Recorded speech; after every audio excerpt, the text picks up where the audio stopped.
I'm not only the president of your fan club, I'm its only member.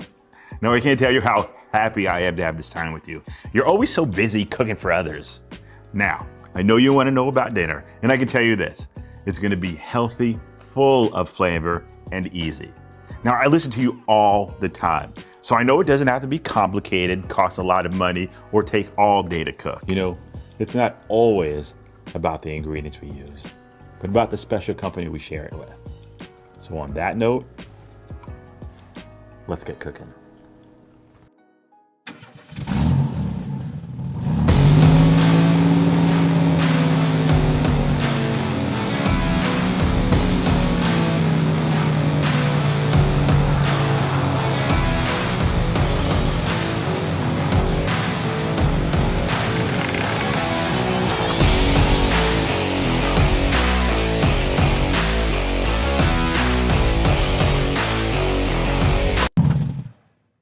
Hey, Chef Rich here. Today we're gonna be spending a lot of time in the oven.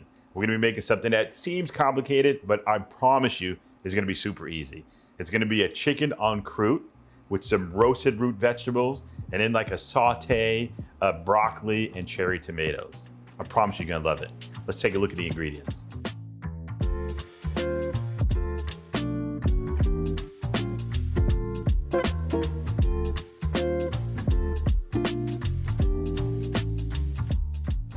So what do we have? We have some chicken breast, broccoli, some cherry tomatoes. We always have to have our 1 plate herb salt. We have some freshly ground black pepper, mustard, and then we have an Italian seasoning mix. What is that for? That's gonna go for our root vegetables. So we have two types. We have an acorn squash, which I know you've seen it, you just pass it up all the time.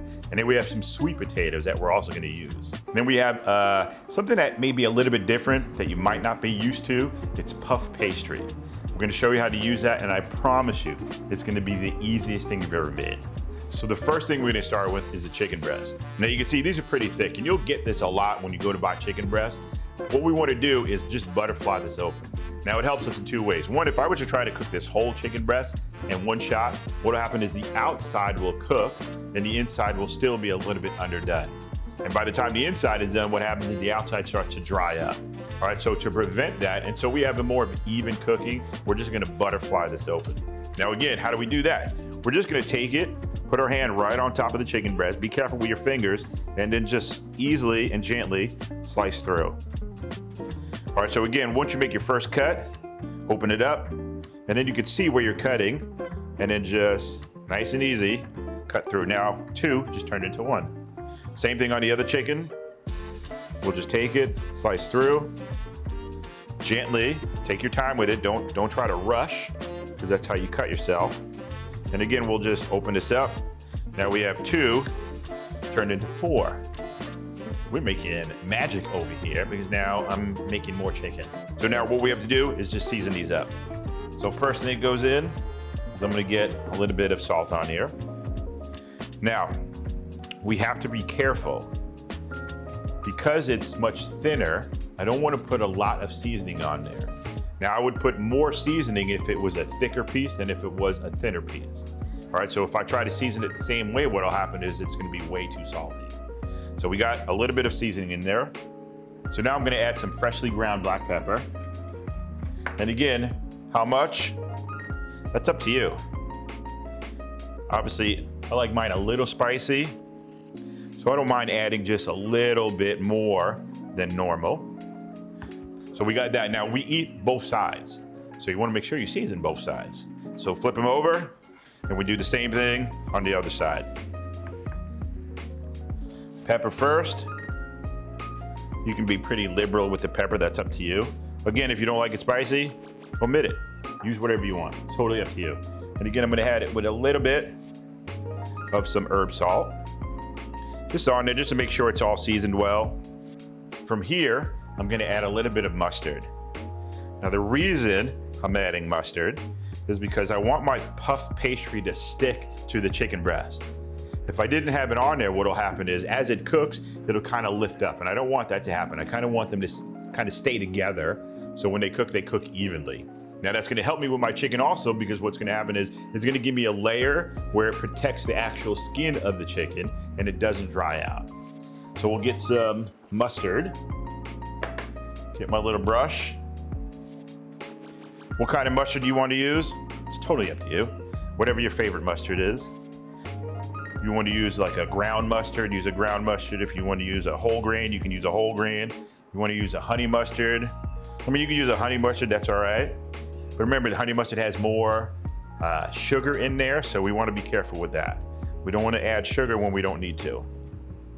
So just gently kind of get it all in there to all of them. Nice and easy. And then the next step is we're going to put this in the refrigerator.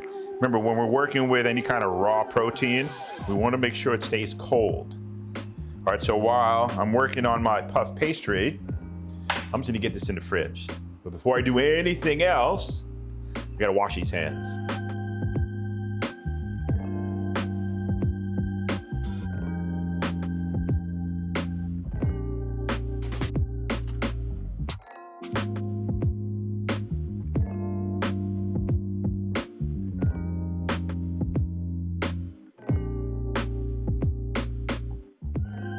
So chicken's ready. It's in the fridge cooling off. Now we're gonna work on the En Croute part of this whole thing. And all it is really is a little bit of puff pastry that we're just gonna lay on the chicken. Now you can get this puff pastry at any store and it's super easy to use. I'm gonna show you how quick it is. Now we just need a little bit of flour that we're gonna put on the board or on our table. And it's only so the puff pastry doesn't stick. Trust me, it's gonna take away a lot of headaches later on. And you can get these again at any store. All we do is unfold this. Now you'll see papers in between, that's fine. We can just toss those, unfold it. And you'll see it has a lot of flour in there already, which is good. Now we want to cut this in 4 equal pieces, but I don't want it to be too thick. Remember, too thick and then it won't give me that nice crust that I'm looking for. So I just want to roll it out a little bit. So we can get a rolling pin and you'll see this is the easiest rolling you've ever done. Just roll it out a little bit. And then from here, all we're gonna do is cut it into 4 pieces. So we just go right down the middle. And then again, right down the middle, the opposite direction. Done. How easy is that? Now what we're gonna do with this is we're gonna take this, put it on our chicken, maybe just make some cuts in it just to make it look nice. In the oven it goes.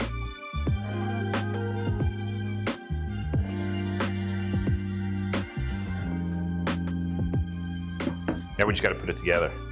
So all we're gonna do, take chicken breast, take our puff pastry, and just lay it right on top. You can take it and tuck it underneath if you want, that's fine. And then we just take this little pillow of goodness and we just lay it down. And repeat 4 times. Same thing, chicken, puff pastry, fold underneath and lay it down. Puff pastry. And you'll see this is one of the easiest things you'll ever make, but everybody will love it.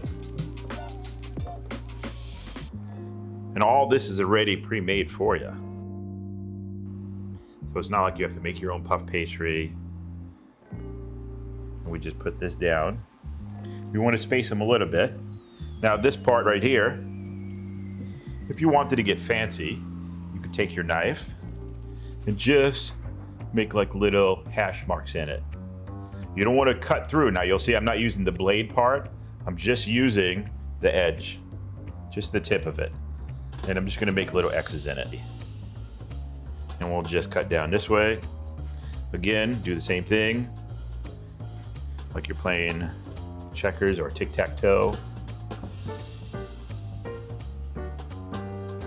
Now what we're gonna do with this, obviously clean the hands again, put this in the fridge until it's ready, because what we're gonna do is we're gonna kill 2 birds with 1 stone. I'm gonna roast the chicken and roast the vegetables all at the same time.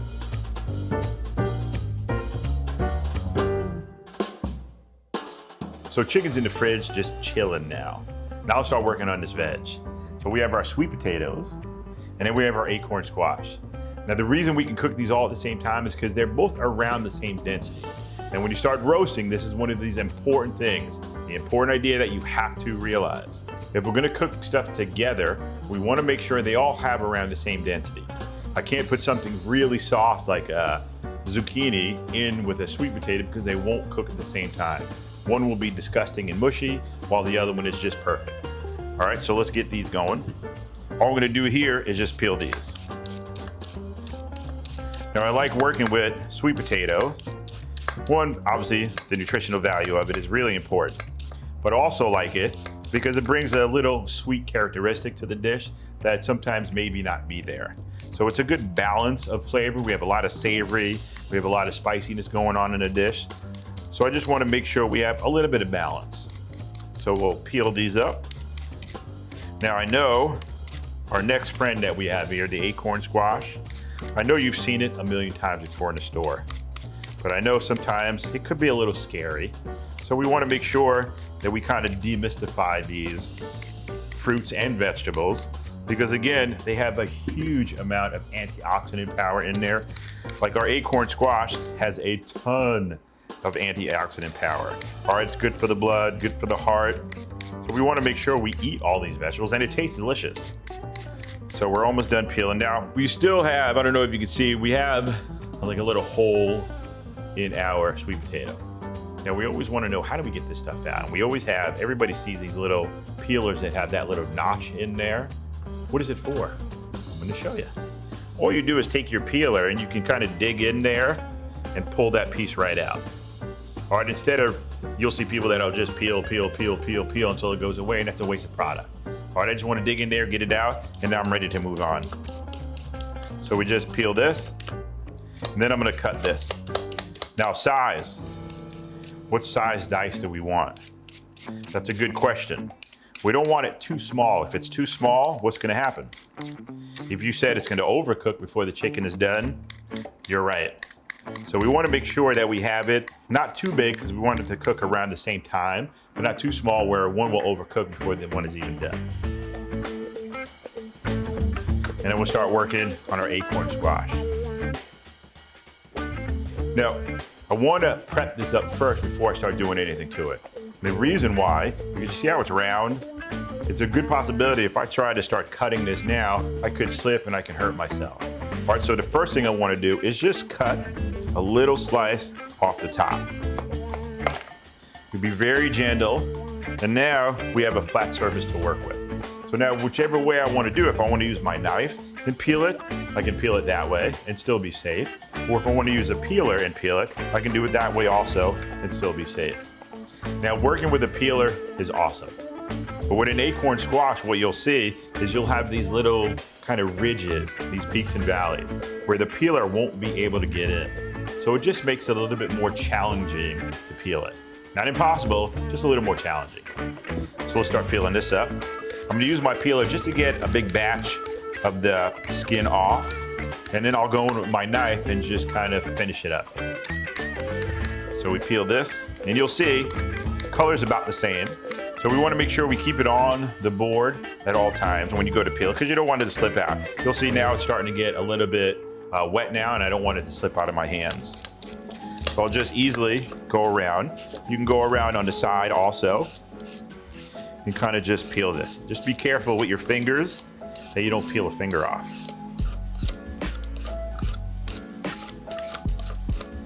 So we go around.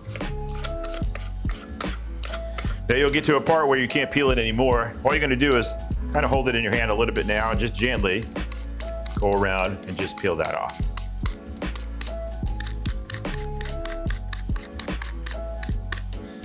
We made a big mess, but we're finally done. Let's clean up. Now what we're gonna do is cut these up. And this is crucial. You wanna make sure you have a sharp knife. There's nothing more dangerous in the kitchen than a dull knife. And the reason being, the duller the knife, the more force I have to put through there. So if anything is in the way, all this force that I'm doing, I'm not gonna be able to stop it. So you wanna make sure you have a nice sharp knife. Now the same rule applies for cutting veg. You see how it rolls back and forth? We wanna be real careful with that. So what we're gonna do is just take our knife and just slice down.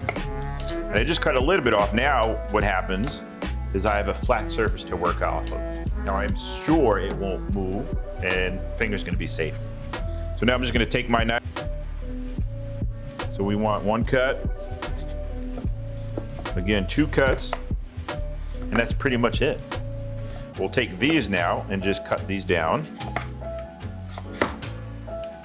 Take these, cut it down. So all around the same size. Are they gonna be exact? They're not gonna be exact, but they'll be around the same size. And that's all we're looking for. And now we just take this and just chop it up. Same thing here. Nice and easy, take your time. And you wanna make sure you let the knife do all the work for you. In the bowl it goes.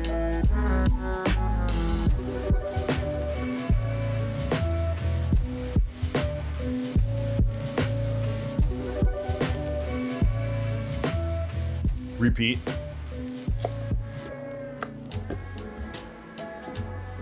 Slice down. Then we just turn it and make our cuts again. Same thing on the other one.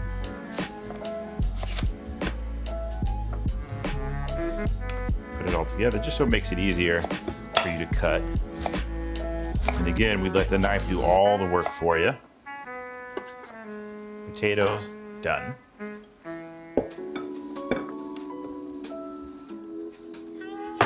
Now we're gonna work on an acorn squash. Now this one's gonna be a little bit different. Again, we have our nice flat surface to work off of, so I'm okay with that. We're just gonna take this one and slice it right down the middle. Now you're gonna see, once you cut it, they have some seeds in there. So we have to get that out.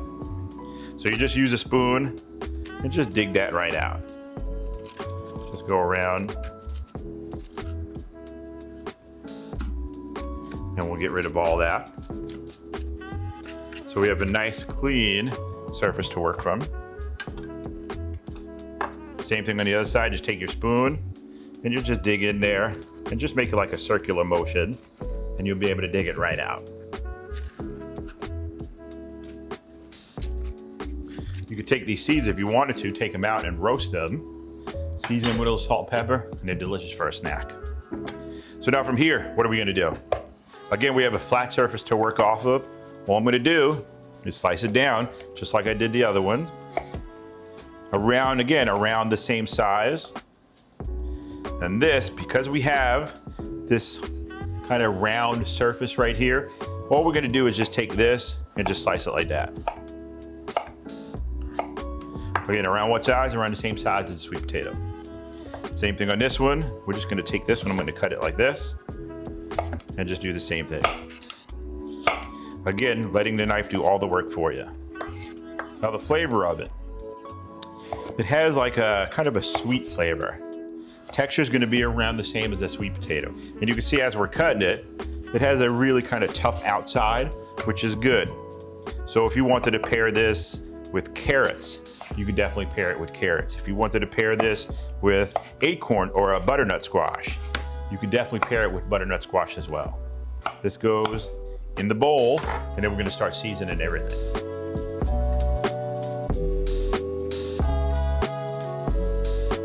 So all we have to do now is just season this up. So what I'm gonna do is add a little bit of olive oil to it, and we're gonna go maybe like 2 tablespoons of olive oil. Then I'm gonna take some of our Italian seasoning and get it in there. Now again, if you didn't want Italian seasoning, what could you use? You can use cayenne, you can use chili powder, you can use taco seasoning. It doesn't matter what you use, that's totally up to you.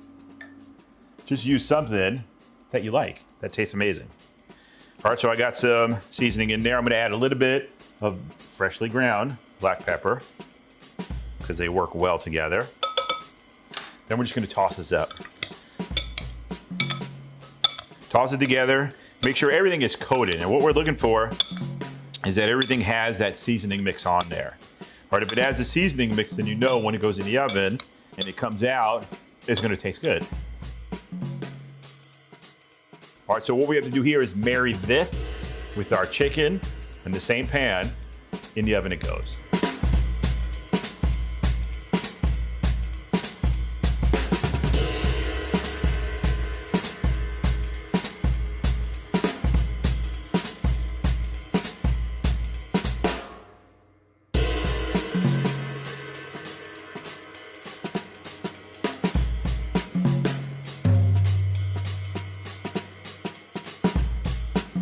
Now we're just gonna set it for 30 minutes at a 425-degree oven.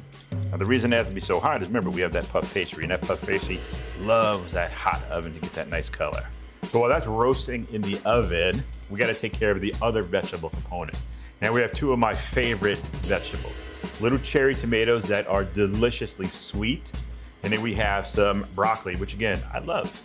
So first thing we're gonna do is start cutting up our cherry tomatoes. Now again, do we have to cut them? We don't have to. We can leave these just like this and you can eat them raw perfectly fine. I like to cut them only because it spreads it out a little bit and it gets me some more moisture in whatever dish that I'm making when we cut it open. So let's cut these. And then we're gonna cut broccoli. Now, if you didn't want to use cherry tomatoes, you don't have to. If you want to use just a can of tomatoes, you can use a can of tomatoes. If you wanted to use Roma tomato or beefsteak tomato, whatever tomato you wanted to use, whatever is your favorite tomato, use it. Now, if you didn't even like tomatoes, which I don't know why you would not like tomatoes, but some people don't put it in. You're not gonna hurt my feelings. You can get different color cherry tomatoes too. Yellows, reds, there's some oranges. Have fun with it. Be creative as you want. Now there's kind of like a golden rule.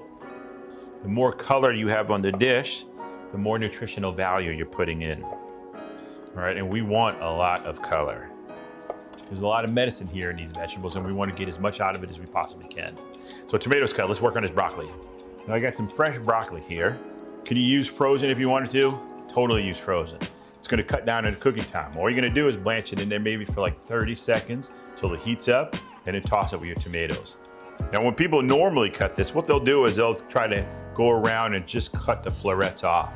I don't wanna waste the stem because the stem is also flavorful and it's edible and I paid for it.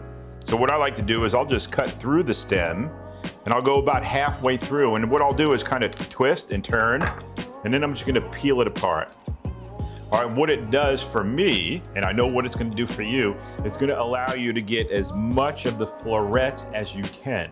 So we're gonna do the same thing. I'm gonna put it down, and I'm just gonna slice just through the stem, and I'm gonna pull it apart again. And you can do this as many times as you want to get as many pieces as you want. All right, it just makes it a lot easier because now I waste nothing. So we have that, perfect. Same thing on the other side. I just cut, and then I could just kind of peel these right apart just like that. Perfect, I'm gonna get the other one, and we'll get it in the water.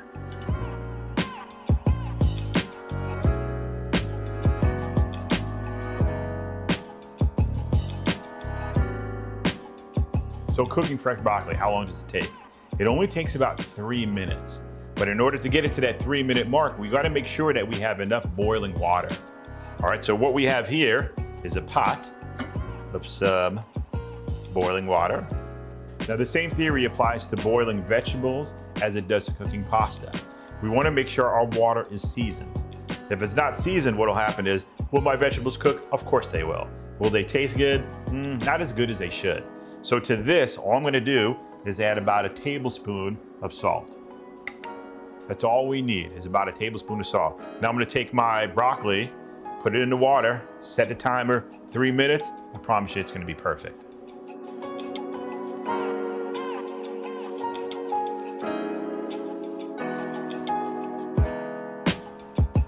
You want it to be kind of free-flowing. Too much broccoli, too little water, what'll happen is it won't cook, some will overcook before it's ready. So we wanna make sure we have about a gallon of water for about 1 to 2 heads of broccoli. 3 minutes, let's set the timer.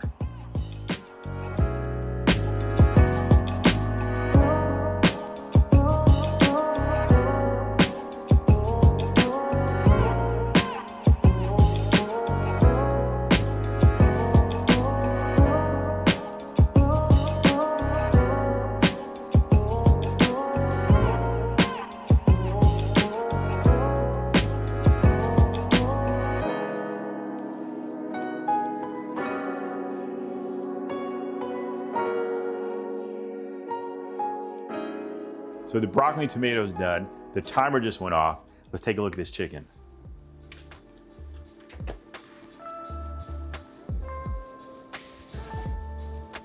Oh my goodness, it looks delicious.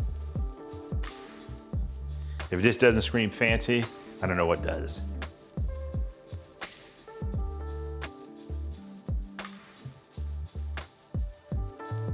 So I don't know about you, but I'm starving and this smells delicious. So let's start plating this up.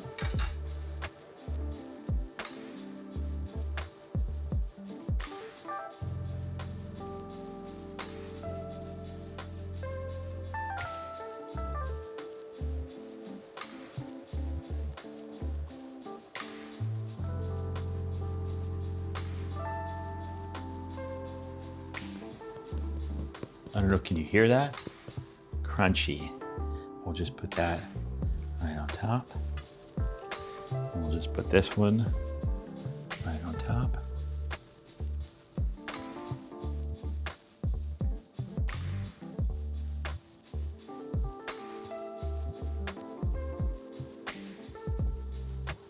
So there you go. Cooking doesn't have to be complicated, cost a lot, or take all day to do. And sometimes it's just not about the ingredients. It's all about who you're sharing it with.